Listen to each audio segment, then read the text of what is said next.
18 दो घटनाओं ए और बी को स्वतंत्र कहते हैं यदि ए और बी परस्पर अपवर्ज्य हैं। B probability of A dash B dash बराबर ए ऋण प्रोबेबिलिटी ऑफ ए ऋण probability of B. C probability of A बराबर probability of B. D probability of A धन प्रोबेबिलिटी ऑफ बी बराबर 1। तो हम बताएं कि इनमें से किसी स्थिति पर ए और बी स्वतंत्र घटनाएं होंगी। यदि ए और बी परस्पर अपवर्ज्य हैं तो भी ए और बी स्वतंत्र घटनाएं नहीं है, जहाँ पर ए गलत है।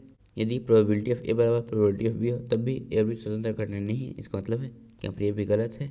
और प्रोबेबिलिटी ऑफ ए धन प्रोबेबिलिटी ऑफ बी बराबर 1 हो तब भी ए और बी स्वतंत्र घटनाएं नहीं है, इसका मतलब है कि यहाँ पर ये भी गलत है। इसका मतलब है कि यहाँ पर ये हमारा सही उत्तर है। तो हम देखते हैं कि यहाँ पर ये सही उत्तर कैसे है। तो यहाँ पर हम लिखेंगे probability of A dash B dash बराबर ए ऋण प्रोबेबिलिटी ऑफ ए ऋण प्रोबेबिलिटी ऑफ बी।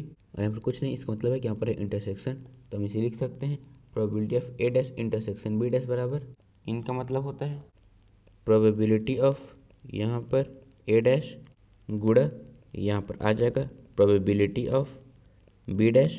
तो यदि ए और बी स्वतंत्र घटनाएं हैं तो ए और बी डैश भी स्वतंत्र घटनाएं हैं, ए डैश और बी भी स्वतंत्र घटनाएं हैं और ए डैश बी डैश भी स्वतंत्र घटनाएं हैं। तो इसका मतलब है कि हम इसे लिख सकते हैं probability of A intersection B बराबर probability of A dot probability of B.